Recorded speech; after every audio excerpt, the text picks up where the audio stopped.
In the beginning. There was a young couple in their early 30s named Richard and Sue Botter. Richard was an assistant pastor leading the evening service at the church now known as C3 Lane Cove. He and Sue had a 2-year-old daughter, Sophie, as well as another baby on the way. Somehow, in the craziness of that particular season of their lives, they had a God-given dream to start a new church congregation in the Epping area. We were looking for a new church. We went along to Lane Cove and we had been praying through a list of things that we're looking for in a church and answered every single one of those. We were fairly well established there. We knew lots of people. We were friends with Richard and Sue. I really loved Richard's pastor's heart, and that drew me to him and toward the congregation. Richard's hair was certainly a much different shade back then, carrying a few less pounds than I remember too. Priceless. Indeed, that's right. It is priceless coming from me. But something I've always loved about Richard is just his integrity and his willingness to hear what God's saying and his courage in speaking that out. It's the characteristic of so many people in church too, for which I'm incredibly grateful.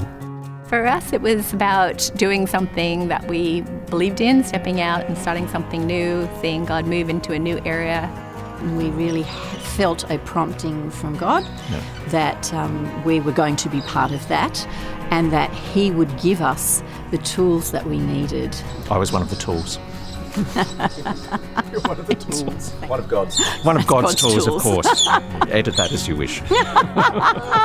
We went to Richard and said we'd love to be a part of the plant, and he said, well, you don't really live in the area, so I can't see it happening. So consequently, God walked us down the path of selling our house in Mount Colah and moving to Epping. And I remember part of the process was you had to tick a box whether you thought you would commit to 1 year, 2 years or forever.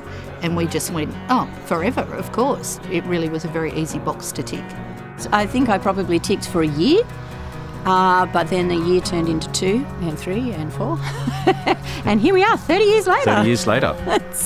Christian City Epping was full of joy and anticipation, I would say, because it was a new thing. It was exciting to be stepping out in the church plant. Walking into Karonga Church Hall and just knowing, wow, this is it. This is what we've been working towards. This is what we've all been preparing for so long, and now it's happening, and this is really exciting.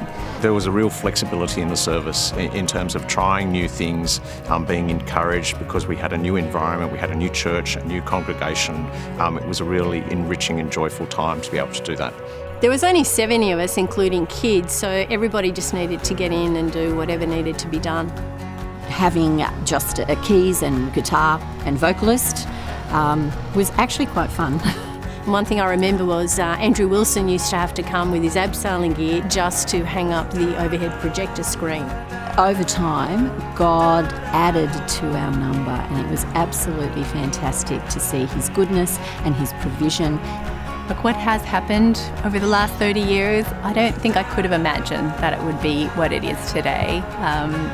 Obviously we were hoping that God would use us and do amazing things to build His kingdom, but it's been beyond what I could have imagined.